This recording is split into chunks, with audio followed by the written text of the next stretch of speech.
Hello students, स्वागत है आज की क्लास 14 में इनकम टैक्स वही चैप्टर थर्ड सैलरी में आज हम जो टॉपिक डिस्कस करने वाले हैं वो है वीआरएस वॉलेंट्री रिटायरमेंट स्कीम और प्रोविडेंट फंड। इससे पहले कुछ टॉपिक हमने डिस्कस कर चुके थे। हमने एक टॉपिक कंपनसेशन डिस्कस किया था लास्ट वाले क्लास के अंदर, लेकिन उसके ऊपर हमने कोई क्वेश्चन सोल्व नहीं किया था, कोई एग्जांपल सोल्व नहीं किया था।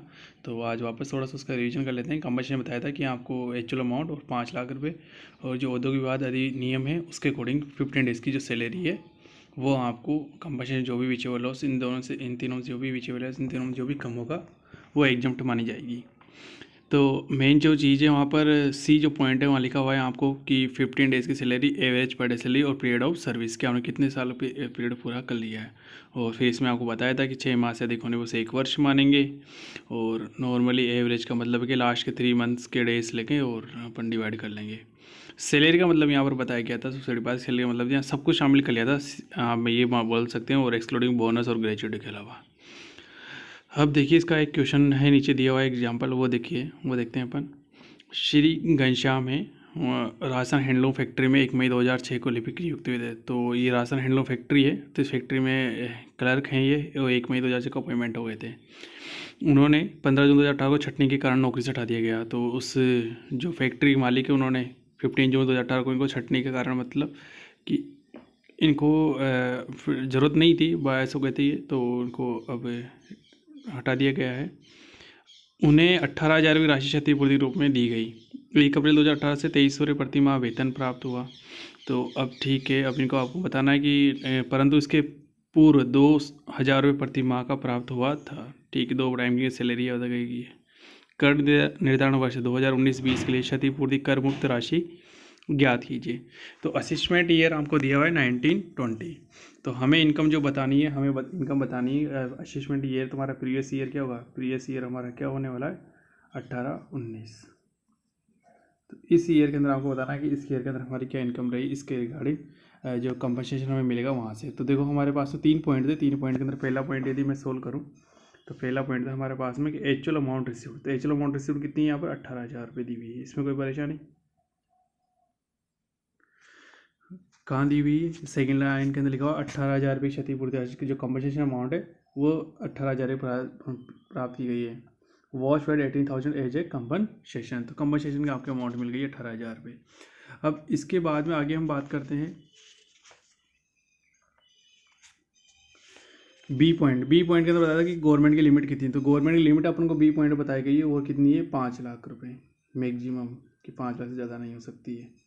और सी पॉइंट के अंदर एक फॉर्मूला बताया गया था कि आपको 15 डेज़ की सैलरी लेनी पड़ेगी, average per day salary, average per day salary और मल्टीप्लाई सर्विस पीरियड, जो भी आपका सर्विस पीरियड है वो, ये हमको बताया गया था।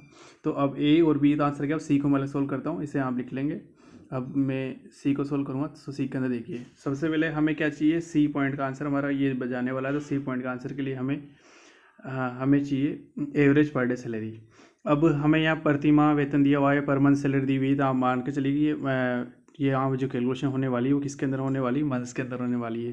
तो एवरेज पर डे सैलरी के बारे में बताया गया था, मैंने एवरेज पर डे सैलरी लिखाई थी, एवरेज पर डे सैलरी।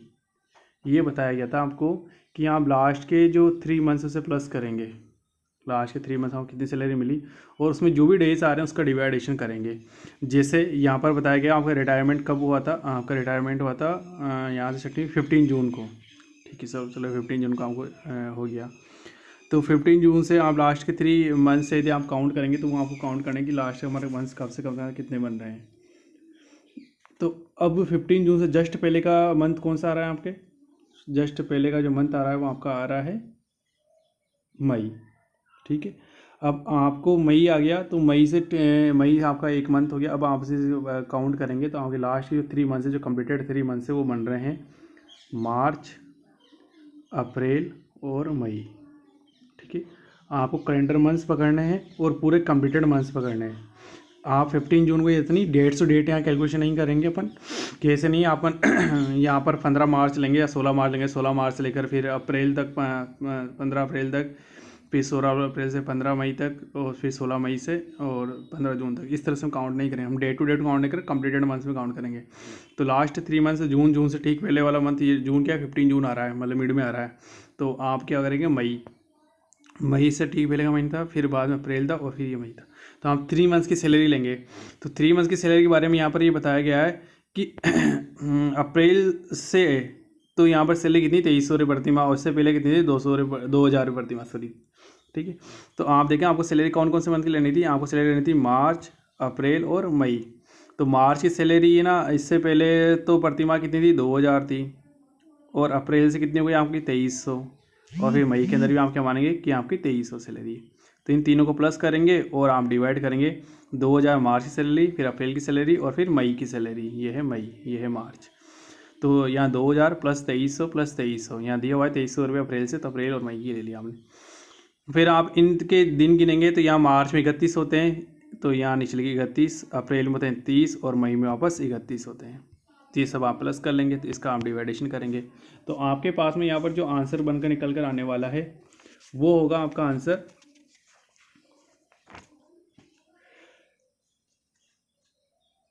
71.74। आप इसे एक बार अच्छे से सोल्व कर लेंगे। मेरे पास में जो आंसर निकल कर आ रहा है वो यही निकल कर आ रहा है, 71.74। आप इन सबको प्लस कर लेंगे, 23,466, और जो भी अमाउंट आएगी उसके अंदर इनके डेज का बात देंगे। तो 71.74 पर डे सैलरी हुई है आपकी, क्या हुई, 70.4।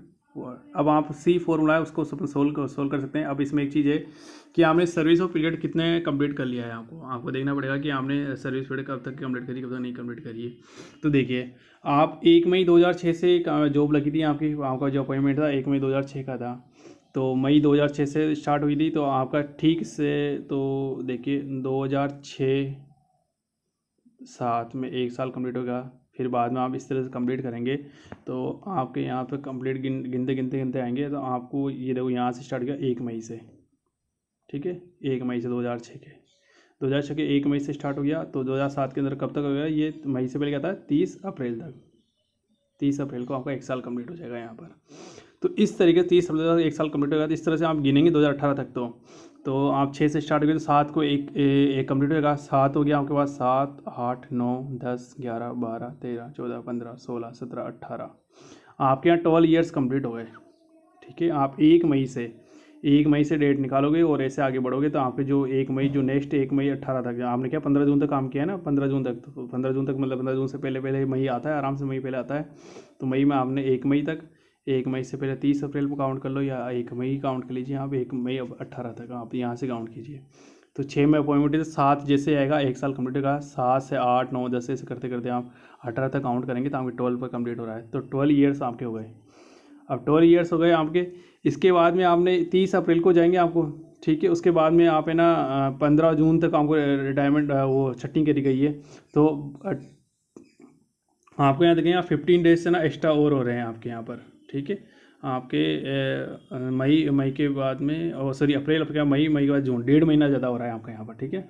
आप ईयर आपने मेरे पहले काउंट कर लिए। तो ईयर तो मेरे 30 अप्रैल को ही मेरे कितने जाएंगे, 18 वर्ष कंप्लीट हो जाएंगे मेरे, सॉरी 12 वर्ष कंप्लीट हो जाएंगे, ठीक है। दोबारा से देख लीजिए इसे, कि मैंने यहाँ से काउंटिंग स्टार्ट करी थी 2006 से। 2006 के बाद 7 से काउंट करना, 7 से काउंट करके तो मैं आऊँगा, तो मेरे को 1 मई 2018 तक, 1 मई 2018 तक मेरे वर्ष हो गए 12 वर्ष, 12 वर्ष की सर्विस कंप्लीट हो गई। फिर 15 जून तक और आगे और बढ़ना है। तो मई अभी तक 1 मई हुआ है, तो मई पूरा कंप्लीट, 1 महीना तो ये हो गया, 1 मंथ ये हो गया, 1 मंथ ये और हो गया। फिर इसके बाद में 15 जून को 15 डेज ये और हो गए। तो आपकी सर्विस कितनी हो गई, 12 ईयर्स 1 मंथ और 15 डेज, ये आपकी सर्विस कंप्लीट हो गई। तो आपको ये नियम, बेसिक नियम ये था कि हम यदि 6 मंथ से ज़्यादा होता है, 6 मंथ से 1 मंथ ज़्यादा होता है, उससे हम राउंड ऑफ कर लेंगे। लेकिन यहाँ पर 6 मंथ, 1 मंथ, 1.5 मंथ ही हो रहा है यहाँ पर, तो आपका केवल 12 ईयर से काउंट होगा। तो कितने का काउंट, 12 ईयर से। तो अब आप यहाँ फॉर्मूला लगा सकते हैं, सी वाला पॉइंट का फॉर्मूला था आपका 15 डेज़ की salary, average per day salary 71.74, और मल्टीप्लाई बाय करेंगे अपन इसको आपकी पर पीरियड ऑफ सर्विस 12 से। तो इस प्रकार जब ये आंसर निकल कर आएगा, तो आपका आंसर निकल कर आएगा ये 12913, 12,913 रुपये। तो 12,913 आया। तो ए का आंसर था आपको 18,000 रुपये, बी का आंसर था 5 लाख रुपीज़, सी का आंसर है 12,913। तो यहाँ पर हम देख रहे हैं कि जो सी पॉइंट है वो सबसे कम है, जो सबसे कम है वही एग्जाम्प्ट मानी जाएगी। तो हमारी 12,913 रुपये की जो अमाउंट है वो हमारी क्या मानी जाएगी, एग्जाम्प्ट मानी जाएगी। ये हमारा पहले वाला जो टॉपिक है उसका एग्जाम्पल सोल्व हो गया है लास्ट वाले क्लास का। अब आज का हम टॉपिक लेंगे, नया वाला टॉपिक, वो देखिए वॉलेंट्री रिटायरमेंट स्कीम, स्वैच्छिक सेवानिवृत्ति के तहत। अब ये स्वैच्छिक सेवानिवृत्ति होती है, क्या होती है, यदि एम्प्लॉय खुद की इच्छा हो रही है। एक तो होता है कि कंपनी खुद हटा रही है आपको, फैक्ट्री का जो मालिक है वो खुद हटा रहा है, तो उससे तो अपन बोलेंगे कंपनसेशन मिलना। लेकिन आपकी खुद की इच्छा हो रही है कि नहीं कि ठीक है मेरे को खुद को काम करने के लिए इच्छा नहीं हो रही है आपकी, कि आपको अब टेक्नोलॉजी चेंज हो गई है, फिर आप किसी कारण से भी या आप काम जॉब छोड़ना चाह रहे हो, तो ऐसे केस के अंदर क्या होएगा। ऐसे केस के अंदर देखिए आपके 4 पॉइंट्स हमको सोल्व करने होंगे यहाँ पर। पहला ए और बी पॉइंट में विशेष नहीं है। ए पॉइंट है actual amount receive, B point 5 lakh रुपये जो भी नोटिफाई कर रखा है। सी पॉइंट है कि आप 3 मंथ्स की सैलरी तो आपको देना ही पड़ेगा पर ईयर के अंदर, और पीरियड ऑफ सर्विस जैसे कंपनसेशन ने 15 डेज की सैलरी ली थी, यहाँ पर क्या होगा 3 मंथ्स की सैलरी लेंगे और मंथली सैलरी लेंगे, वहाँ पर डे सैलरी थी, मंथली लेंगे, पीरियड ऑफ सर्विस यहाँ पर काउंट करेंगे अपन। अब देखिए डी पॉइंट और बोलता है कि बची हुई सेवा के मंथ, मतलब remaining service period of from the retirement in the month. तो आपकी जो भी रिटायरमेंट का जो टाइम है उससे आपके पास में आप कितनी सर्विस बच गई है। जैसे मान लीजिए नॉर्मली कहीं पे रिटायरमेंट टाइम 60 ईयर्स है, अलग अलग हो सकता है, 58 भी हो सकता है, 62 भी हो सकता है, कितना भी हो सकता है। जैसे मान लीजिए 60 ईयर्स है और 50 साल की एज में आपने VRS ले लिया, तो आपकी 10 साल की सर्विस बाकी रहेगी ना। तो यहाँ पर 10 साल के जितने भी मंथ्स बने, 10 साल में कितने मंथ्स होते हैं, 120 मंथ्स होते हैं, तो 120 मंथ्स यहाँ पर आ जाएंगे। मंथली सैलरी वो आपकी यहाँ पर आ जाएगी, जो भी आपकी मंथली सैलरी बनती है। तो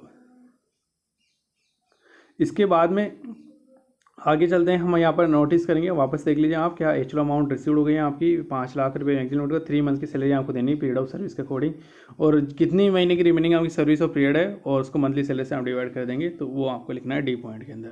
तो इन चारों में से जो भी कम होगा वो वही सबसे आपको छूट मिलने वाली है, जो भी विचेवर लोअर साइड है वही आपको छूट मिलने वाली है। अब देखिए आगे अपन बात करते हैं सैलरी की। सैलरी कौन सी लेनी, सैलरी इसमें लेनी है HR वाली। HR वाली का मतलब क्या है, यहाँ पर बेसिक DA प्लस कमीशन और ये F, और पीरियड ऑफ सर्विस का मतलब भी फिर यहाँ पर मैंने लिखा है, पीरियड ऑफ सर्विस का मतलब भी HR के अकॉर्डिंग होगा यहाँ पर। तो जो कंप्लीटेड है वही अपने यहाँ पर काउंट करेंगे कि आपके कंप्लीटेड है कितने ईयर्स हो रहे हैं। केवल जो HR के अंदर जब मैं यहाँ लिखता हूँ HR वाले, तो बाकी रूल्स भी HR वाले लागू हो जाते हैं। जैसे मेरे यहाँ लिखने से रह गया है, तो मैं यहाँ लिखना हूँ पीरियड ऑफ सर्विस, आप लिख लीजिए period of service only completed, only हम लिख सकते हैं ओनली कंप्लीटेड ईयर्स। मतलब 15 वर्ष 10 महीने हैं, 11 महीने हैं, तो हमें कोई फर्क नहीं पड़ता है, हम 15 वर्ष ही काउंट करेंगे, 11 मंथ से उनको हम छोड़ देंगे। अब इसके बाद में हम इसके ऊपर जो एक डिफेंडेड क्वेश्चन है वो करेंगे, इसके बाद में प्रोविडेंट फंड है जो नेक्स्ट टॉपिक बाद में लेंगे। हम इससे पहले इस कैलकुलेशन पर आधारित एक क्वेश्चन सोल्व कर लेते हैं VRS के अकॉर्डिंग, फिर बाद में बहुत इंपॉर्टेंट टॉपिक है भविष्य निधियाँ प्रोविडेंट, उसको बाद में हम स्टडी करेंगे। देखिए ये आगे आपका नेक्स्ट क्वेश्चन क्या बताया गया है इसके अंदर, Shri Devendra is employed in a public company. तो एक सार्वजनिक कंपनी के अंदर अपॉइंटमेंट है Shri Devendra, and is paid a sum of 6 lakh on voluntary retirement from service. तो इनको बताया गया कि हमको 6 लाख रुपये दिए जा रहे हैं, सबको 6 लाख रुपये दिए जा रहे हैं, VRS इन्होंने लिया है। The normal age of retirement in the company is 60 years. तो इस कंपनी में जो रिटायरमेंट की एज है वो 60 year, and Devendra who was of 45 years eight the time of retirement had complete 20 years of service. तो यहाँ बता दिया कि इन्होंने 45 की एज के अंदर रिटायरमेंट ले लिया है, कितनी खुद ने बता दिया। यहाँ पर आप कैलकुलेशन नहीं करनी कब पॉइंट कब नहीं हुआ, तो सबसे ईजी बात हो गई यहाँ पर, तो कि 45 ईयर्स के अंदर इन्होंने रिटायरमेंट ले लिया है और 20 साल की सर्विस इन्होंने कंप्लीट कर ली है। His monthly salary at the time of retirement was as follow. Basic pay ये बताया गया है कि आपको बेसिक पे कितना बताया गया है 10,000। नेक्स्ट बताया गया है DNS अलाउंस, DNS अलाउंस 6,000 बताया गया है, और यहाँ पर बताया गया है कि 50% इंक्लूड फॉर पेंशन। तो 50% भाग है उसका पेंशन का पार्ट बनेगा, मतलब सेवा शर्तों के अधीन है वो, तो हम केवल 50% पार्ट को ही जोड़ेंगे। हम यहाँ पर बेसिक जब हम सैलरी काउंट करेंगे तो बेसिक 10,000 रुपये, और 6,000 का आधा कितना हो गया 3,000 रुपये, ये और ऐड करेंगे हम यहाँ पर, तो कितना हो गया यहाँ पर 13,000। ये आपकी चीज़ हो गई। House rent allowance, 3,000, convince allowance, ये सब हम ऐड नहीं करते हैं। हमारा बताया था सैलरी का फॉर्मूला क्या था, HR वाली का मतलब क्या था कि बेसिक प्लस आपका जो डीए है वो रिटायरमेंट का बेनिफिट सेवा शर्त के अधीन होना चाहिए, मतलब जैसे पेंशन का पार्ट है यहाँ पर तो सेवा शर्त के अधीन माना जाएगा ये। और कमीशन जो भी कि सेल्स के ऊपर फिक्स है वो लेंगे हम। तो इसका 50% पार्ट ही सेवा शर्त के अधीन था, तो 50% पार्ट ही मैंने यहाँ जोड़ दिया और वो कितना आया 3000। तो आपके यहाँ सैलरी इस क्वेश्चन के लिए सैलरी कितनी हुई 13,000, यहाँ से याद करेंगे, लिख लीजिए यहाँ से। एक वर्किंग नोट कंप्लीट हो गया। अब आगे अपन इस क्वेश्चन को सोल्व करेंगे। तो अब हमारे पास में देखिए क्या पॉइंट थे हमारे पास में, ए बी सी, जो 4 पॉइंट थे उसमें देखिए ए पॉइंट एक्चुअल अमाउंट रिसीव्ड, तो एक्चुअल अमाउंट रिसीव्ड हो गया 6 लाख, इसमें कोई परेशानी क्वेश्चन में दिया हुआ है। बी जो नोटिफाई अमाउंट है वो कितनी है 5 लाख, ये भी अपने याद करने वाली चीज़ है अपन को। सी कि आपको 3 मंथ्स की सैलरी जाएगी, मंथली सैलरी कितनी 13,000, 3 महीने की सैलरी दी जाएगी। और पीरियड ऑफ सर्विस कितने बताएंगे इस क्वेश्चन के अंदर 20 ईयर्स, इसमें लिखा हुआ है ये देखो क्या बताऊँ, ये सेवा के 20 वर्ष उसने पूर्ण कर लिए हैं, had completed 20 years of service, तो 20 ईयर्स कंप्लीट करिए। तो इस अकॉर्डिंग हम इसको सोल्व करेंगे बी को आंसर। तो बी का आंसर यहाँ आएगा 3 मल्टीप्लाई 39 78,000, यहाँ पर इसका आंसर निकल कर आएगा 78,000 7,80,000 निकल कर आएगा। ठीक है, तो सी पॉइंट का आंसर आ गया 7,80,000। तो ए बी सी डी और है, मैं निकालना है, पहले इसको हम लिख लीजिए क्योंकि वहाँ से कम है। तो 6 लाख रुपये इसको एक्चुअल अमाउंट रिसीव। बी में बताएगा जो भी आपकी लिमिट है 5 लाख रुपीज़, और यहाँ बताया 3 monthly salary multiply period of service, completed period of service, तो 3, तो ऐसा कैसा फॉर्मूला कोड आ गया 13,000 आपकी पर मंथ सैलरी बन रही है, वो हमने निकाल ली थी अभी, और 20 मल्टीप्लाई कर लिया तो 7,80,000। अब मैं डी का सोल्व करूँगा। डी के अंदर ये बताया गया था कि आपकी रिमेनिंग सर्विस कितनी है वो लिखिए, रिमेनिंग सर्विस इन मंथ्स के अंदर लिखिए वो, ठीक है, और मंथली सैलरी से आप मल्टीप्लाई बाय कर दीजिए इसे। तो रिमेनिंग सर्विस की बात करूँ तो यहाँ बताया गया है 60 ईयर्स या नॉर्मल एज है, ये रहा, कंपनी 60 ईयर्स एज रखती है और देवेंद्र ने 45 की एज में रिटायरमेंट ले लिया है। तो 60 ईयर्स में होना था, 45 ईयर में ले लिया, तब कितनी सर्विस बाकी रह गई थी इनकी 15 ईयर्स की बाकी रह गई थी। तो 15 ईयर्स की सर्विस बाकी रह गई थी, और 15 ईयर्स के अंदर मंथ कितने होते हैं, एक में 12 मंथ्स होते हैं, तो ये टोटल मंथ्स हो गए आपके। यहाँ मल्टीप्लाई कर सकते हैं 15 ईयर और 12 से मल्टीप्लाई करो, क्योंकि हमें ये मंथ में लिखना है, क्योंकि हम आगे मंथली सैलरी ले रहे हैं। और मंथली सैलरी कितनी है आपकी, मंथली सैलरी आपकी है 13,000। जब आप इस फिगर को पूरा मल्टीप्लाई करेंगे तो ये आंसर निकल कर आएगा 23,40,000, 23,40,000। तो आप ए बी सी डी, तो ए का आंसर था 6 लाख, बी का आंसर था 5 लाख, सी का आंसर था 7,80,000 और डी का आंसर है 23,40,000। तो सबसे कम है उसकी छूट मिलेगी, सबसे कम आपके पास कितना आएगा, बी पॉइंट का आंसर है 5 लाख रुपीज़। तो वही आपके लिए सबसे ज़्यादा छूट मिलने वाली बी पॉइंट के अंदर। सोल्व सभी को करना है अपन को, हमने सबको सोल्व कर लिया है यहाँ पर। तो ये क्वेश्चन का आंसर यहाँ पर कंप्लीट हुआ। इसका आंसर नीचे दिया हुआ है, आप चाहो तो इसे चेक कर सकते हैं, ये सेम वैसे ही देखा रखा है जैसे ही है।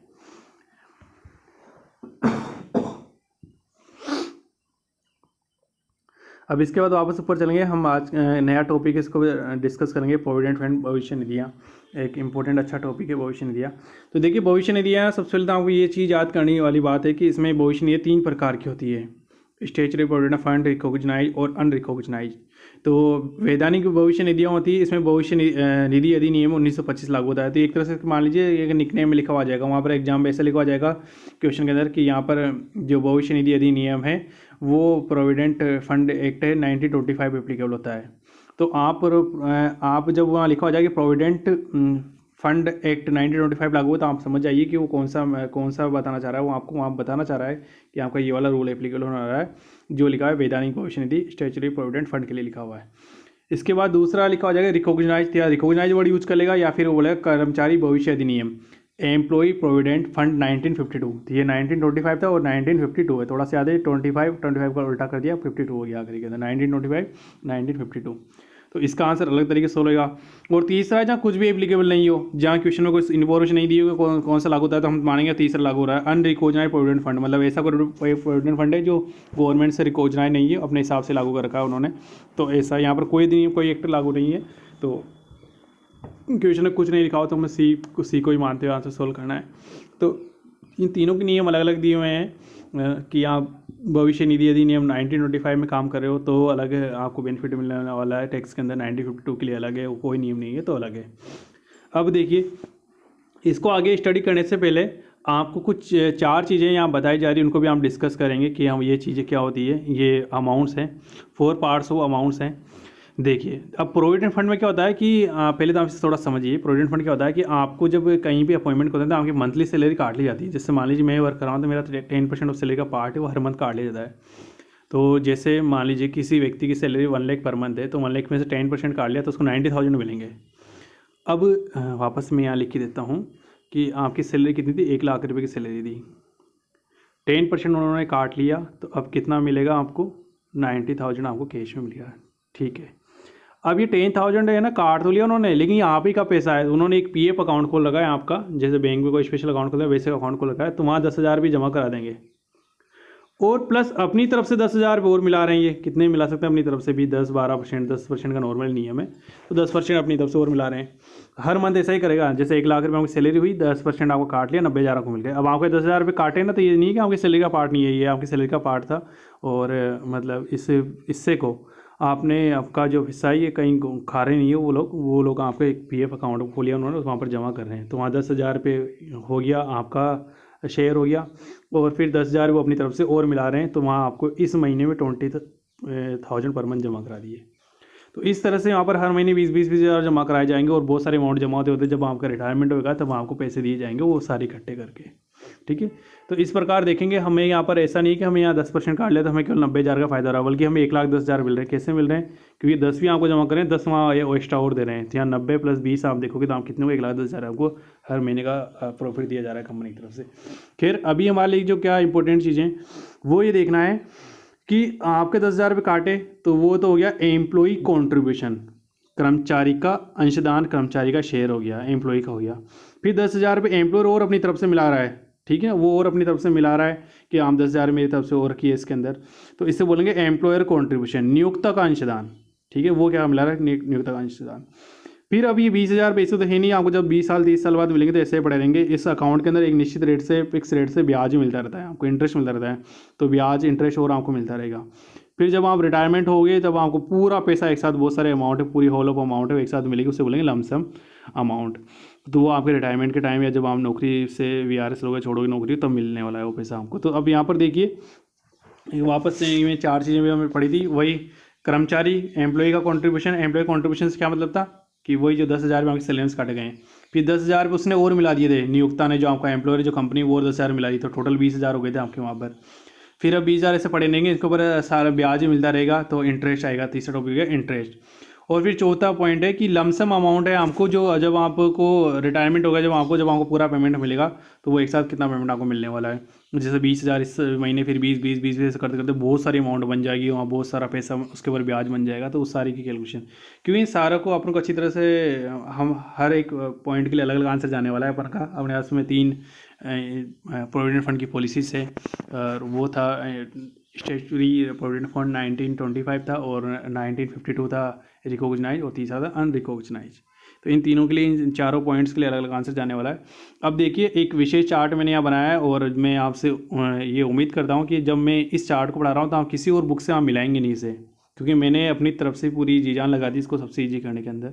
इससे ज़्यादा ईजी आपको कहीं नहीं समझाया जाएगा, और आप इसे अच्छी तरह से याद रख सकते हैं। आप इसे मिस गाइड नहीं होंगे, मैंने इतना अच्छा से इसे समझाया है। तो आप जब इसको ना किसी और से कंपेयर नहीं करेंगे, अब मैं आगे आपको बताता हूँ कि क्या क्या हमारी पॉलिसी से वो चलने वाली है। यहाँ पर ये एग्जाम्पल हमने पहले सोल्व कर लिया है, ये VRS का था। अब देखिए मेरे नोट्स वापस आ चुके हैं यहाँ पर, देखिए। तो हमने जो ऊपर जो टॉपिक थे उन चारों टॉपिक के बारे में हमें डिस्कस करना था। यहाँ पर जो 4 टॉपिक हमारे अमाउंट्स के थे, भाई एम्प्लॉय का कंट्रीब्यूशन है, एम्प्लॉयर का कंट्रीब्यूशन है, इंटरेस्ट है, और लमसम अमाउंट है। तो इन चारों के बारे में उसे सोचना था कि ये टैक्सेबल है, ये कितना पार्ट इसका टैक्सेबल होगा या नहीं होगा। तो देखिए वही है, सबसे ज़्यादा 3 प्रकार की पॉलिसीज़ है। आप किसी एक को पढ़ लीजिए, आप या कंटिन्यू पढ़ते हुए चलते अपन। देखिए, एम्प्लॉय का कंट्रीब्यूशन है, तो एम्प्लॉय कंट्रीब्यूशन है क्या, तो ये क्या है, इसको डिडक्शन मिला हुआ है ATC। भाई हमें डिडक्शन एक टॉपिक आता है, वहाँ पर है ना ATC, आपको सुना होगा आपने भी, ATC में आप छूट मिल जाएगी, आप यहाँ सेविंग करिए, यहाँ कीजिए। तो ATC सेक्शन के अंदर इसकी छूट मिली हुई दोनों की, स्टार्टिंग की दोनों की, और तीसरे की नहीं मिली हुई, तो तीसरे के अंदर पूरी इनकम टैक्सेबल मानी जाएगी। ये है एम्प्लॉय का कॉन्ट्रीब्यूशन। मतलब आप देखिए इसे कैसे समझेंगे, इसे समझेंगे ऐसे। अभी मैंने आपको बताया था कि 1,00,000 पर मंथ सैलरी है, ठीक है। 1,00,000 पर मंथ सैलरी, 10% उन्होंने काट लिया, 10,000 काट लिया, 90,000 आपको दे दिए, 90,000 आपको मिल गए। देखिए यहाँ बड़ी बात ये होती है कि आपको टैक्स कितने पे देना है। यदि आप पहले ऑप्शन में हो, इसमें हो स्टेचुरी प्रोविडेंट फंड के अंदर, रिकॉग्नाइज में, अनरिकॉग्नाइज में, तो हमको क्या क्या आंसर जाने वाला है। देखो पहला वाला ऑप्शन आप एडॉप्ट करते हो कि आप provident fund, statutory provident fund आपके लिए एप्लीकेबल है, तो फिर आप देखिए क्या आंसर जाने वाला है आपका। आप इनकम टैक्स के अंदर शो करेंगे कि साहब हमारी सैलरी 1 लाख ही है और 1 लाख में टैक्स देना चाहता हूँ, लेकिन सेक्शन 80C के अंदर मुझे छूट मिलेगी 10,000 रुपये की। 10,000 रुपये की मैंने यहाँ सेविंग कर रखी है, तो फिर आपको टैक्सेबल इनकम आपकी कितनी बनी जाएगी, 90,000। तो मतलब आप टैक्स कितने में देना आपको, 90,000 में। सेम यही वर्किंग है ना रिकॉग्नाइज प्रोविडेंट फंड के अंदर होगा। उसके अंदर ये आप शो करोगे भी 1 लाख मेरी ग्रोस सैलरी 1 लाख रुपये मिले मुझे, और 80C के अंदर मेरे को छूट मिल गई थी। 80C के अंदर मेरे को, तो 80C में छूट मिली 10,000 की, तो फिर टैक्सेबल अमाउंट कितनी हुई मेरे को, 90,000 रुपये। लेकिन अपन बात करें तीसरे पॉइंट की, तो यहाँ पर नोट अलाउ है, तो यहाँ पर आपको 1 लाख है तो 1 लाख के ऊपर टैक्स देना पड़ेगा, क्योंकि 80C के अंदर सेक्शन जो डिडक्शंस दिए बताएं आपको भी 10,000 का डिडक्शन के रूप में मिल जाएंगे, वो आपको नहीं मिलेंगे, तो आपको यहाँ टैक्स 1 लाख पे देना पड़ेगा। इन दोनों के अंदर 90,000 टैक्स देना पड़ा था, और यहाँ पर कितने भी टैक्स देना पड़ेगा, पूरे 1 लाख टैक्स देना पड़ेगा। तो मैं एक तरह से इन शॉर्ट में बोल सकता हूँ कि जो एम्प्लॉयर का कॉन्ट्रीब्यूशन था, जैसे मेरे इस एग्जाम्पल के अंदर, जैसे मैंने यहाँ 10,000 एम्प्लॉयर का कॉन्ट्रीब्यूशन पकड़ा था, है ना, एम्प्लॉय का, ठीक है, जो कर्मचारी उसका, है ना, तो यहाँ पर उसकी छूट मिलेगी, यस, यहाँ पर इसकी छूट मिलेगी, और यहाँ नहीं मिलेगी उसकी छूट, 10,000 रुपये छूट नहीं मिलेगी उसकी, ठीक है, 10,000 उसका कट गया। अब ये 10,000 तो उसकी बात हो गई। अब इसके बाद में आगे चलते हैं, ये आपको समझ में आ गया होगा कि पहले जो 3 मेथड्स हम पढ़ रहे हैं, स्टेचुरी, रिकॉग्नाइज और अनरिकॉग्नाइज। तो एम्प्लॉय का जो कंट्रीब्यूशन 80C यहाँ छूट मिलेगी, यहाँ छूट मिलेगी, और यहाँ नहीं मिलेगी, ये पूरा टैक्सेबल है, मतलब यहीं पर आप टैक्स दे चुके हैं इसके ऊपर। अब एम्प्लॉयर का शेयर आता है, जो एम्प्लॉयर जो अपनी तरफ से मिलाया, मैंने बताया था ना कि 10,000 रुपये, जैसे आपकी 1 लाख सैलरी थी आपकी, तो 1 लाख सैलरी में से 10,000 आपके लिए काट लिए गए, और 90,000 रुपये आपको पेमेंट कर दिया, 90,000 का पेमेंट कर दिया। ये 10,000 रुपये आपके PF अकाउंट के अंदर जोड़ दिए गए। तो ये तो गए कर्मचारी का, ये तो हो गया एम्प्लॉय का, है ना। और एम्प्लॉयर का कितना होता है वो देख रहे हैं। जैसे मान लीजिए एम्प्लॉयर का मैं मान लेता हूँ, मेरी तरफ से एम्प्लॉय का दोनों का अमाउंट अलग रखेंगे, वो 8,000 पेड करता है, और 18,000 टोटल हो गया आपके इसके अंदर, है ना। मैं थोड़ा डिफरेंस लेकर चल रहा हूँ ताकि आपको समझने भी चाहिए। तो हम पर क्या मान रहे हैं कि 8,000 रुपये वो मिला रहा है अपन को, ठीक है।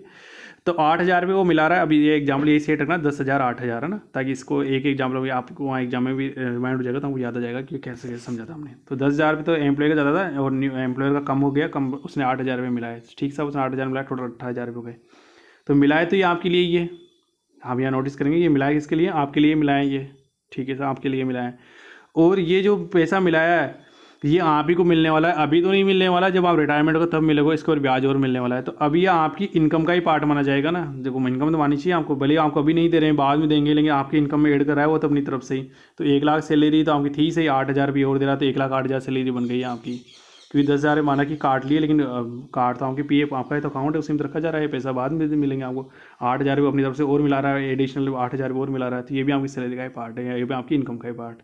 तो यहाँ मोटा मोटा बात मैं वापस लिख रहा हूँ यहाँ पर कि आपकी 1 लाख सैलरी दी, ठीक है, उसमें 10,000 रुपये काट लिया आपको, तो आप ये मिल गए 90,000 मिल रहे हैं। तो इसका मतलब ये नहीं कि 90,000 आपकी सैलरी तो आपकी 1 लाख ही कहलाएगी, क्योंकि 10,000 आपके तो PF अकाउंट जा रहे हैं, आपके PF अकाउंट के अंदर चल गए 10,000 रुपये, ठीक है। एम्प्लॉयर ने अपनी तरफ से 8,000 मिला दिए, और आपके PF अकाउंट में डाल दिए कितने, 18,000 रुपये। तो एम्प्लॉयर ने और मिला दी ना आपके पैसा, ये तो यही है 10,000 वाला, ये तो यही है, 8,000 और मिला दिया उसने।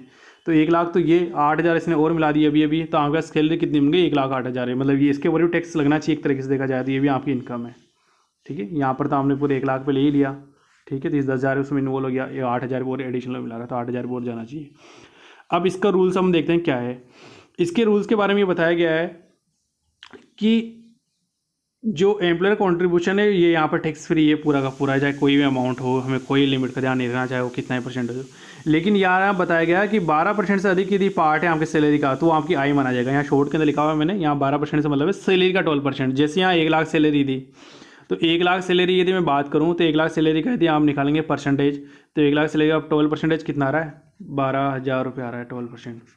तो 12,000 रुपये तक तो इस मेरे एग्जाम्पल के अंदर है ना, मेरे 12,000 रुपये तक तो ये एग्जाम्प्ट मानी जाएगी, लेकिन इससे ज़्यादा की अमाउंट हो गई ना तो वो टैक्सेबल मानी जाएगी। जैसे कि मान लीजिए यहाँ पर एम्प्लॉयर कॉन्ट्रीब्यूशन मेरे वाले एग्जाम्पल में मैंने भी 8,000 लिया था, फॉर एग्जाम्पल वो 8,000 रुपये ना लेकर, 15,000 रुपये मिला था। कितने मिला था, 15,000 मिला था एम्प्लॉयर कॉन्ट्रीब्यूशन, जो आपको नहीं होता है 15,000 महीने की मिला था। तो आप यहाँ देखेंगे कि आपको यहाँ 12% आप निकाले तो कितना था 12,000, तो यहाँ कितने मिला है इससे 15,000, तो 3,000 रुपये एक्स्ट्रा जो मिला रहे हैं, 3,000 आपकी एक्स्ट्रा जो आय बन रही है वो आपकी टैक्सेबल मानी जाएगी, वो आपकी क्या मानी जाएगी टैक्सेबल। इस क्वेश्चन के अकॉर्डिंग यहाँ क्या बोला है 12% ऑफ सैलरी, ये पूरा कंप्लीट के वर्ड क्या होगा यहाँ 12% ऑफ जो सैलरी है उसका अधिक पार्ट है, उसका अधिक अबोव पार्ट है, वो आपके लिए टैक्सेबल माना जाएगा। ठीक है, यदि उससे कम मिलाया जा रहा है तो आपको कोई चिंता की बात नहीं है, आपके लिए वहाँ तक भी आपको कोई चिंता की बात नहीं है। यहाँ पर देखिए तीसरा जो है आपका जो अनरिकॉग्नाइज्ड नाइज, उसमें बोला गया है नो एडजस्टमेंट, आपको कोई समायोजन नहीं करना है, मतलब आपको ये ना इनकम का पार्ट ही नहीं मानना है इसे, मतलब ये टैक्स फ्री है। अब देखिए आप यहाँ देखिए यहाँ पर क्या हो रहा है, मैंने आपको बोलते टैक्स फ्री बोल दिया ऐसे एक तरीके से, ये पूरा क्या टैक्स फ्री, आपको एडजस्टमेंट नहीं करना, चाहे वो कितना ही मिला है, चाहे 1,00,000 का 10% मिला है, 20% मिला है, कितना परसेंटेज मिला दे वो हमें कोई फ़र्क नहीं पड़ता है उससे, वो पूरा में कोई एडजस्टमेंट नहीं करना है। यहाँ पर हम यहाँ पर एक तरह से मान लें उसे टैक्स फ्री ही मानेंगे, हमें उसे ध्यान ही नहीं रखना है। नो एडजस्टमेंट यदि कोई वर्ड लिखा हुआ है तो यहाँ मतलब आपको कोई ध्यान ही नहीं करना है उसके ऊपर, आपको मानना है क्वेश्चन में दिया हुआ ही नहीं है ये अभी तो फिलहाल। ठीक है, तो इस टॉपिक के लिए हम नो एडजस्टमेंट लिखेंगे, मतलब आप उसे सैलरी का पार्ट मानेंगे ही नहीं। जैसे यहाँ पर तो सैलरी का पार्ट माने थे 12% तो एग्जाम था, और 12% से अधिक अमाउंट जैसे 3,000 रुपये आई थी यहाँ पर मेरे अभी एग्जाम्पल में, तो 3,000 रुपये टैक्सेबल हो गया था, लेकिन यहाँ पर हम बिल्कुल इग्नोर कर देंगे। लेकिन देखिए ध्यान रखिए, जब यहाँ पर तो ये सबसे आप ये समझिए सबसे बड़ा वैधानिक जो लीगल प्रोविजन से फॉलो कर रहा है वो ए फॉलो कर रहा है, फिर बी फॉलो कर रहा है, फिर सी तो बिल्कुल फॉलो ही नहीं कर रहा है। सी वो नाम था अनरिकॉग्नाइज्ड, था उसे बोला था अनरिकॉग्नाइज्ड बोला था उसे। तो देखिए जब यहाँ हमें टैक्स फ्री है, यहाँ थोड़ा सा टैक्स देना पड़ रहा था, और यहाँ बताया गया पूरा टैक्स फ्री है, तो ऐसा हो नहीं सकता कि पूरा टैक्स फ्री हो, ये तो बिल्कुल अनरिकॉग्नाइज्ड है ना, ये तो बिल्कुल लीगल है ही नहीं एक तरीके से। तो ऐसा नहीं कि ये टैक्सेबल नहीं होगा, ये टैक्सेबल होगा, लेकिन इसमें बताया गया but taxable in last on retirement और या वीआरएस, जब भी वहाँ लास्ट के अंदर जो टैक्सेबल होगा जब आप लमसम अमाउंट लोगे ना, जब आपका रिटायरमेंट हो रहा होगा या फिर जब आप वीआरएस ले रहे होंगे। तो इस प्रकार से जो एम्प्लॉयर कॉन्ट्रीब्यूशन है वो आप देंगे, पहले वाले में टैक्स फ्री है, दूसरे वाले में 12% से अधिक होने पर टैक्सेबल है, और तीसरे वाले के अंदर नो एडजस्टमेंट का मतलब है अभी तो ये टैक्स फ्री है फिलहाल तो, लेकिन बाद में टैक्सेबल होगा कब, जब आपको रिटायरमेंट का पैसा होगा तब। अब इंपॉर्टेंट ध्यान रखना है यहाँ पर, आगे चलते हैं। इंटरेस्ट नो एडजस्टमेंट, मतलब ये यहाँ पर बिल्कुल टैक्स फ्री है, इंटरेस्ट का कोई एडजस्टमेंट करने की जरूरत नहीं है, बिल्कुल टैक्स फ्री है। यहाँ बताया गया 9.5% से अधिक ब्याज यदि मिलता है तो वो टैक्सेबल है, कि यदि आपको जो आपने जैसे 10,000 8,000 18,000 रुपये जमा करा दिए, तो 18,000 के मान लो आपको 10% ब्याज मिल रहा है पर मंथ, तो यहाँ 0.5% जो एक्स्ट्रा ब्याज मिल रहा है वो आपका लिए आई मानी जाएगी, और उसके ऊपर टैक्स चुकाना पड़ेगा आपको। 9.5% तक तो आपको यह एग्जेम्प्ट है, उसके बाद में क्या आपको ब्याज देना पड़ेगा। यहाँ पर बताएगा नो एडजस्टमेंट, मतलब यहाँ पर अभी टैक्स फ्री है, अभी इस समय तो टैक्स फ्री है, इस समय तो कोई टैक्स नहीं देना, बट यहाँ पे मैं लिख दिया, ये किसी बुक में नहीं मिलेगा, ये मैंने लिखा है but taxable in last on retirement और वीआरएस। तो इन लास्ट के अंदर होगा, लास्ट में जब भी आप रिटायरमेंट लोगे या वीआरएस हो गया तब वो टैक्सेबल होगा, दोनों चीज़ें। अब आती है लमसम पेमेंट, तो अब इससे समझेंगे आप लमसम पेमेंट क्या था। मैंने कहा एक मुश्त पेमेंट, जब आपका रिटायरमेंट वीआरएस हो गया आपका तब जो पेमेंट मिलने वाला वो है लमसम पेमेंट। अब आपने 10-20 साल या 40 साल की सर्विस पूरी कर ली है, अब आपका बुजुर्ग हो गया, आपका रिटायरमेंट हो रहा है, तो रिटायरमेंट में आपको पैसा मिलने वाला है। अब देखिए ये सब कुछ फ्री है यहाँ पर, यहाँ पीएफ का जो अमाउंट के अंदर पैसा था, पीएफ अमाउंट पैसा मतलब क्या था, जैसे 10,000 प्लस 8,000, तो इसे हर महीने जमा होते रहे, आपके 18,000 महीने जमा होते रहे, प्लस उसके ऊपर ब्याज जो भी मिला सबका सब क्या है आपके लिए टैक्स फ्री है। तो एक तरह से इन शॉर्ट के अंदर बोल सकता हूँ कि इसके अंदर सबके सभी टैक्स फ्री रहने वाले हैं, आपको इस तरीके से भी याद कर सकते हो। इनके अंदर क्या, ये भी टैक्स फ्री है, ठीक है, ये भी टैक्स फ्री है, ये भी टैक्स फ्री है, ये भी टैक्स फ्री है, और लास्ट के अंदर जो मिला आपको ये भी टैक्स फ्री है, इसमें कोई परेशानी। इसके अंदर जो पहला है सबके सब टैक्स फ्री चलने वाले हैं, आपको कोई एडजस्टमेंट, कहीं पर कोई एडजस्टमेंट नहीं करना, सबके सब टैक्स फ्री है आपके, बिल्कुल मस्त होकर एंजॉय करोगे आप पहले वाले को, क्योंकि सबसे ज़्यादा लीगल प्रोविजन ये फॉलो करता है। दूसरे वाले की यदि बात करूँ तो ठीक है साहब, ये यहाँ पर टैक्स फ्री था, यहाँ 12% तक तो टैक्स फ्री था, बाद वाले अमाउंट क्या टैक्सेबल थी, यहाँ 9.5% ब्याज तो क्या था आपका फ्री था, बाकी टैक्सेबल था। और अब आगे बात करेंगे हम यहाँ पर पीएफ अमाउंट और इंटरेस्ट, ये भी बिल्कुल पूरा का पूरा टैक्स फ्री रहने वाला है, बट आपने लगातार 5 वर्ष की सेवा पूरी करी हो, जहाँ से आप रिटायरमेंट वीआरएस ले रहे हो वहाँ पर कम से कम आपने 5 साल की जो सर्विस है वो कंटिन्यू में कंप्लीट करी हो। ऐसा नहीं कि आपने 3 साल एक बार कर लिया, फिर 3 साल एक बार कर लिया, तो 6 साल को हम पूरा 5 साल नहीं मानेंगे, क्योंकि आपने 2 बार में पूरे करें, आपने बीच में जॉब छोड़ दी थी आपने। यदि आप कंटिन्यू उसी ऑर्गेनाइजेशन में काम करते हो 5 ईयर्स तक, तो आपको ये जो बेनिफिट है वो मिलने वाला है। तो ये भी क्या है टैक्स फ्री, और ये भी क्या है टैक्स फ्री। तो एक तरह से माने जाएंगे कि पहला और दूसरा जो वैधानिक प्रोविडेंट फंड है और जो प्रमाणित जो है, ये दोनों ही फ्री हैं, पूरे फ्री हैं। नियोक्ता का सबका इंतजाम का सब फ्री है, बस एक लिमिट के बाद में ये अमाउंट यहाँ टैक्सेबल थी, जैसे वहाँ 12% शेयर से ज़्यादा होने पर टैक्सेबल था, 9.5% से ज़्यादा ब्याज, और यहाँ पर एक कंडीशन लगा दी कि 5 साल की सेवा आपको कम से कम कंप्लीट करनी पड़ेगी, वो भी एक साथ। अब तीसरा वाला जो टॉपिक है जो अनरिकॉग्नाइज था, वो मज़े वाला बात है आपको, अब उसको आप समझेंगे। देख तो अब मैंने कहा था ना कि इसके अंदर एक चीज़ ध्यान रखिए, इसके अंदर प्रत्येक पार्ट पर टैक्स देना है आपको। आप ये मनी में सोच लीजिए, ये प्रत्येक चीज़ पर टैक्स देना है। बस ये टाइमिंग का फ़र्क है कि हम कब टैक्स देंगे और कब नहीं देंगे। देखिए कैसे, जैसे यहाँ एम्प्लॉय का कॉन्ट्रीब्यूशन था, इसकी कोई छूट नहीं मिलेगी, नोट अलाउ, तो मतलब इसके ऊपर टैक्स देना पड़ेगा आपको। यहाँ पर बोलिए कोई एडजस्टमेंट नहीं है, मतलब फिलहाल ये टैक्स फ्री है, लेकिन बाद में लिखा दिया but taxable in last on retirement, तो इसके ऊपर टैक्स देना तो पड़ेगा आपको। ठीक है, अभी नहीं दे रहे, यहाँ नो एडजस्टमेंट मतलब अभी नहीं दे रहे अपन। इंटरेस्ट के ऊपर वही नो एडजस्टमेंट, मतलब अभी तो कोई ब्याज नहीं दे रहे हो आप, कोई टैक्स नहीं दे रहे हो उसके ऊपर, लेकिन but taxable in last on retirement, तो बाद में आप इसके ऊपर टैक्स चुकाएंगे ये। तो यहाँ एक पे तो टैक्स दे ही दिया, एक पे तो आपने टैक्स दे ही दिया, 2 और 3 पर अभी तक आपने टैक्स नहीं दिया। नो एडजस्टमेंट लिया ना, इसका आंसर नो एडजस्टमेंट। 2 और 3 के ऊपर आपने अभी तक कोई समायोजन नहीं किया है, कोई टैक्स नहीं दिया है, तो इस 2 और 3 पर आपको टैक्स देना पड़ेगा। एक पर तो आप टैक्स दे चुके, तो उसके ऊपर तो नहीं दोगे दोबारा। अब कैसे दोगे आप, जब आपको लमसम पेमेंट मिलेगा, किस पर, एम्प्लॉयर का कॉन्ट्रीब्यूशन और इंटरेस्ट के ऊपर। एम्प्लॉय इसके ऊपर तो पहले आप टैक्स दे चुके, तो टैक्सेबल हो गया, तो इसकी तो दोबारा चर्चा करने की जरूरत ही नहीं है आपको, ये आपने छोड़ दिए थे उस समय आपने बोला कि नो एडजस्टमेंट लगे, बट जब रिटायरमेंट आएगा, वीआरएस आएगा, तब इसके ऊपर ब्याज देना होगा। अब आपको देखिए सबसे यहाँ का जो आंसर है, मैं वो नीचे समझा रहा है मैंने यहाँ पर, मैंने ये वाला जो आंसर है, यहाँ जो आंसर आने वाला उसको मैंने यहाँ नीचे डिवाइड किया, ओपन करके मैं लिखा है। तो यहाँ सबसे पहले तो आपको जैसे ना 2 अमाउंट आपको बताई गई थी, जैसे क्या कि एक तो पीएफ अमाउंट होती है आपकी और एक होता है इंटरेस्ट। ठीक है, अब पीएफ में भी 2 अमाउंट होती है, 2 क्या मतलब, एक तो एम्प्लॉयर का और एम्प्लॉय का। जैसे 10,000 रुपये तो मेरा था खुद का, मेरे सैलरी में कटा था, और 8,000 रुपये मेरे को एम्प्लॉयर ने मिलाया था। ठीक, इन दोनों के ऊपर ब्याज भी अलग अलग होगा। तो यहाँ पर तो चारों ही चीज़ें एग्जाम्प्ट थी, पहली और दूसरी की मेथड के तहत। तो अब देखिए आप यहाँ पर, तो पीएफ अमाउंट और इंटरेस्ट की बात करी जा रही है। तो पीएफ अमाउंट हर महीने का कॉन्ट्रीब्यूशन किस किस का होगा, 2 व्यक्तियों का होता है कॉन्ट्रीब्यूशन, एक तो खुद का एम्प्लॉय का और एक नियोक्ता का, जो जहाँ पर भी काम कर रहा है जिस कंपनी का होगा, सेम उनके ऊपर ब्याज भी मिलेगा। तो अब देखिए ये 4 चीज़ें हो गई एक तरह से देखा जाए तो। मैं यहाँ पर वापस इसे लिखता हूँ, तो थोड़ा सा यहाँ नीचे कर लेते हैं अपन। यार ये तो चुप गया है यहाँ पर।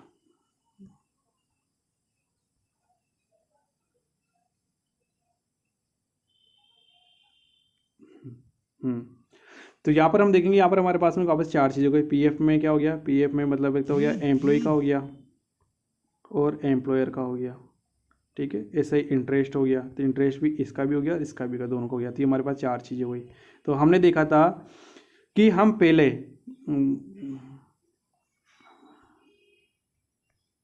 हम पहले ऑलरेडी जो पीएफ अकाउंट के अंदर जो कर्मचारी का जो पैसा है उसके ऊपर ब्याज दे चुके, जो मैंने कहा था 1, वो मैंने कहा था वहाँ टैक्सेबल, सबसे लास्ट के अंदर कोने कोने ऊपर ऊपर लिखा हुआ था कि जो 1 टॉपिक मैंने 1 नाम दिया था वो टैक्सेबल था। तो इसके ऊपर तो आप पहले से ही आप क्या दे चुके, इसके ऊपर पहले से ही आप इसके ऊपर टैक्स चुका चुके हैं आप, ये टैक्सेबल मानी थी हमने। जब इसके ऊपर टैक्स दे चुके तो अभी जब हम लमसम पेमेंट लेंगे तब हम दोबारा टैक्स थोड़ा ना देंगे, इसके ऊपर हम पहले ऑलरेडी ऊपर दे चुके। ठीक है, हम दोबारा नहीं देंगे। तो दोबारा 1, 2 और 3 चीज़ों की चर्चा की जा रही है, 3 पे देंगे। तो इसमें से जो एम्प्लॉयर वाला है, जो नियोक्ता का है, इसको तो आप अलग करेंगे और इसको आप अलग करेंगे। ठीक है, जो नियोक्ता का है, नियोक्ता का क्या, जो भी मंथली जो कंट्रीब्यूशन था वो, और उसके ऊपर जो भी ब्याज मिला, तो उसको आप अलग से सोल्व कर लेंगे। जैसे कि यहाँ मैंने बताया था कि मैंने एग्जाम लिया था, जैसे इससे 8,000 में मिला था, तो 8,000 के जो भी इंटरेस्ट उसके ऊपर बन रहा है वो अमाउंट। ठीक है, यहाँ बात ही एम्प्लॉयर की, कर्मचारी की, तो कर्मचारी एम्प्लॉय की थी 10,000 रुपये की और उसके ऊपर ब्याज। तो 10,000 रुपये के ऊपर तो ऊपर ही अपन टैक्स चुका चुके, टैक्सेबल मैंने ऊपर ही बोल दिया था, तो दोबारा टैक्स देने की जरूरत नहीं है आपको यहाँ पर। तो यहाँ पर ये एग्जाम्प्ट हो गया एक तरीके से यहाँ पर, जब आप लमसम पेमेंट ले रहे हो, क्योंकि वहाँ ऊपर दे चुके। इन तीनों के ऊपर आपने ऊपर नहीं दिया था, वहाँ लिखा था नो एडजस्टमेंट, इसके लिए नो एडजस्टमेंट, और इन ब्याज के लिए भी नो एडजस्टमेंट लिखा था आपने 2 और 3 के अंदर। तभी तब अपन यहाँ पर अब देना पड़ रहा है अपन इसके ऊपर इंटरेस्ट, अब इसके ऊपर टैक्स चुकाना पड़ रहा है। पहले हमने इसके ऊपर टैक्स नहीं दिया था, ब्याज नहीं, टैक्स है हमने पहले इस पर भी नहीं दिया था, इन दोनों इंटरेस्ट पर भी नहीं दिया था, अब नीचे देना पड़ेगा। तो इसको हमने 2 पार्ट में डिवाइडेशन कर दिया कि जो नियोक्ता है उसका अंशदान, तो नियोक्ता का अंशदान है, और नियोक्ता का जो ब्याज है दिया लिखा है कॉन्ट्रीब्यूशन इंटरेस्ट और किसका, वो भी एम्प्लॉय का, नियोक्ता का, वो टैक्सेबल है। टैक्सेबल तो होगा, इससे पहले नहीं था टैक्सेबल तो होगा। और कौन से हेड में, सैलरी हेड के अंदर है, कौन से हेड में, सैलरी हेड के अंदर। अब बचा तो ये, इसके ऊपर भी हमने यहाँ टैक्स दे दिया, तो ये भी मेरा काम कंप्लीट हो गया, दोनों को ऊपर मैंने टैक्स दे दिया। अब बात करते हैं अपन यहाँ पर, ये इंटरेस्ट बचा हुआ है, जो मेरा जो अंशदान था, जो कर्मचारी का अंशदान था, उसके ऊपर ब्याज बचा हुआ है, ब्याज के ऊपर टैक्स बचा हुआ है। तो कॉन्ट्रीब्यूशन देखो मैंने यहाँ पर काट दिया है, मतलब क्योंकि पहले ही दे दिया गया है, इसके ऊपर टैक्स पहले ही दिखा दिया। अब तो क्या बचा आपका, इंटरेस्ट बचा। तो इंटरेस्ट में एम्प्लॉय कर्मचारी का केवल ब्याज लिखा है, मैंने हिंदी में लिख दिया, केवल कर्मचारी का ब्याज। ये भी टैक्सेबल है, ये भी टैक्सेबल, बिल्कुल टैक्सेबल होगा, लेकिन ये कहाँ पर टैक्सेबल होगा? इन अदर शोर्स के अंदर। क्या में टैक्सेबल होगा? इन अदर शोर्स के अंदर। तो ये आपके कहाँ पर टैक्सेबल होगा? इन अदर शोर्स के अंदर। ये सैलरी हेड के अंदर टैक्सेबल नहीं होगा।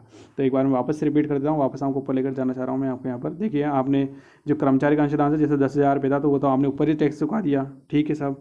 अब आपने 8,000 रुपये इसको मिला, इसके ऊपर टैक्स नहीं दिया आपने, ठीक है। ब्याज के ऊपर आपने टैक्स नहीं दिया आपने, ठीक है। तो अब जब आप लमसम पेमेंट ले रहे हो तब दोगे। तो लमसम पेमेंट ले रहे हो तो आप यहाँ पर कैसे सोल्व करोगे इसे? कि भाई जो कर्मचारी का अंशदान है, नियोक्ता का है, उसके ऊपर तो आप टैक्सेबल है, उसका ब्याज और कॉन्ट्रीब्यूशन और भी कायम है सैलरी हेड के अंदर।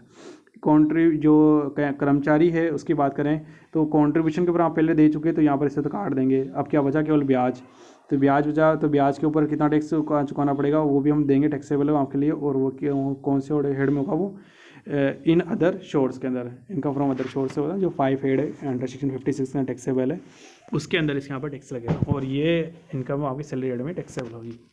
मानता हूँ ये थोड़ा डिफिकल्ट होगा, लेकिन फिर भी विश्वास करिए, मैंने दुनिया के सबसे अच्छे तरीके से, ईजी तरीके से समझा दिया है आपको। यदि आप बुक पढ़ोगे तो वहाँ और ज़्यादा डिफिकल्टी महसूस होगी आपको यदि फिर भी कम समझ आ रहा है तो आप इस वीडियो को बार बार रिवीजन करें तो आपको अच्छे से समझ में आ जाएगा, ठीक है। अब इसके बाद में आगे चलते हैं। आगे है अधिवार्षिकी या सुपर एनुएशन। अब अधिवार्षिकी सुपर एनुएशन भी आप एक तरह से मान लीजिए ये भी रिटायरमेंट का बेनिफिट का पार्ट है। जैसे पीएफ फंड होता है वैसे सुपर एनुएशन फंड भी होता है, दोनों एक साथ हो गए कोई ज़रूरी नहीं है, ठीक है। ये भी सेवानिवृत्ति का एक लाभ ही है। तो इसमें 2 प्रकार की होती है बस केवल। ये भी बिल्कुल जैसे हमने ऊपर समझाया है तो अभी भी आप समझ जाओगे, बिल्कुल सेम वैसे का वैसा चलने वाला है। ये तो आप मान लीजिए पहले वाला जो मेथड है उसे मान लीजिए आप, तो इसे तो मान लीजिए आप अनुमोदित और गैर अनुमोदित, अप्रूव्ड और अनअप्रूव्ड। तो ये जो अप्रूव्ड है उसमें बिल्कुल पूरे लॉ वाले फॉलो कीजिए जो स्टेचुरी प्रोविडेंट फंड के अंदर था, जो पहला फंड था ना वाले फॉलो कीजिए। और इसमें कीजिए तीसरा वाला अनरिकॉग्नाइज था ना वो वाला, बिल्कुल सेम वैसे ही जाने वाला है। ये इसमें कोई डिफरेंस नहीं आने वाला, बिल्कुल वैसे का वैसा जाने वाला। थोड़ा बहुत मामले 10% को डिफरेंस होगा तो होगा, बिल्कुल वैसे सोल्व होने वाला है ये भी। ठीक है, कैसे सोल्व करते हैं? वैसे कहा था ना उसके अंदर, इसमें सारी चीज़ें टैक्स फ्री थी, लगभग सारी चीज़ें टैक्स फ्री थी। स्टेचुरी प्रोविडेंट फंड के अंदर सब टैक्स फ्री थी, उसके अंदर कोई लिमिट नहीं थी, कोई ब्याज की कोई रेट की कोई लिमिट नहीं थी। वैसे ये सब की सब टैक्स फ्री मानी जाएगी, चाहे वो करते समय हो, चाहे मिलते समय हो, चाहे ब्याज हो। देखिए कैसे इसमें बताया गया है, ये बताया कि नियोक्ता का अंशदान तो कॉन्ट्रीब्यूशन के बारे में बताया कि यदि मानो 1.5 लाख से अधिक है तो 1.5 लाख से अधिक होने पर ये पर क्या होगा, यहाँ पर टैक्सेबल माना जाएगा ये। ठीक है, यहाँ पर मतलब यहाँ पर एक थोड़ा सा बस यहाँ पर ये लिमिट कर दी गई है कि जैसे एम्प्लॉयर का कॉन्ट्रीब्यूशन, जैसे एम्प्लॉय का वो तो पूरा फ्री है, जैसे एम्प्लॉय का तो वापस उसी की तरह सेक्शन वही 80C के अंदर पूरा का पूरा फ्री है।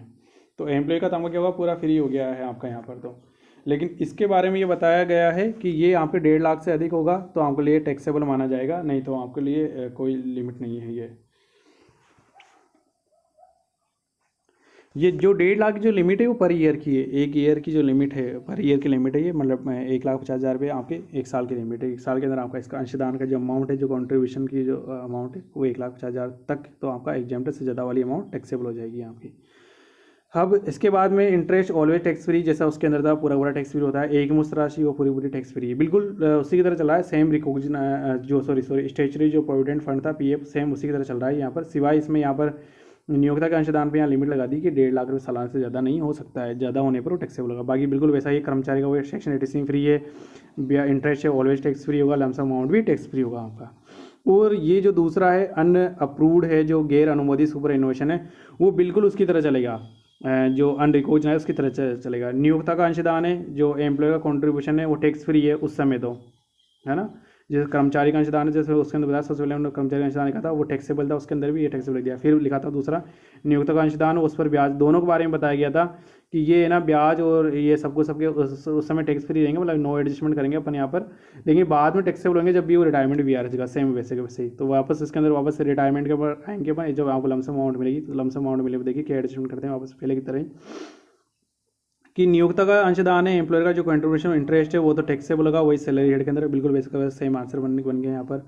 और कर्मचारी के अंशदान पे केवल ब्याज लेंगे, क्यों? कंट्रीब्यूशन आपने पहले टैक्सेबल कर दिया, कंट्रीब्यूशन आपने ऊपर टैक्सेबल कर दिया, तो केवल ब्याज ही तो बचा इसका। ठीक है ना, यहाँ पर तो दोनों ही आपने एग्जाम्प्ट कर दिए थे पहले, अब इसका केवल ब्याज ही तो बचा, तो ब्याज टैक्सेबल है, वही इनका अदर शोर्स के अंदर टैक्सेबल है, ये कि अदर शोर्स के अंदर टैक्सेबल माना जाएगा। ये कहाँ टैक्सेबल माना जा रहा है? अदर शोर्स के अंदर टैक्सेबल माना जाएगा। तो इस प्रकार से आपका जो सुपर एनुएशन वो भी कंप्लीट हो गया। इसमें कुछ नहीं है, सेम वैसा का वैसा ही है। ये यहाँ पर बस केवल 1.5 लाख की लिमिट है कि यहाँ पर आई है कि एम्प्लॉयर कॉन्ट्रीब्यूशन 1.5 लाख की लिमिट होनी चाहिए, बल्कि बाकी पूरा अप टू डेट वैसा का वैसा ही है। आशा करता हूँ आपको समझ में आया होगा। आप मेरे वीडियोस को देखें, ज़्यादा से ज़्यादा लाइक और शेयर करें, अपने फ्रेंड्स के साथ में शेयर करें, उनको बताएं इनकम टैक्स क्लासेस, उनको बेनिफिट मिल सकता है। और आप कल के लिए टालें नहीं कि ये यूट्यूब पे अपलोड है, आपको कल के लिए मिल जाएंगे। आप मान कर चलिए जब ये पूरी इनकम टैक्स क्लास हो जाएगी तो हमारे पास 300 से ज़्यादा वीडियो जाएंगे। और 300 वीडियो फिर आप चाहो कि नहीं मैं 1 मंथ में देख लूँ या 10 दिन में देख लूँ, 20 दिन देख लूँ, तो वो इम्पॉसिबल है आपके लिए।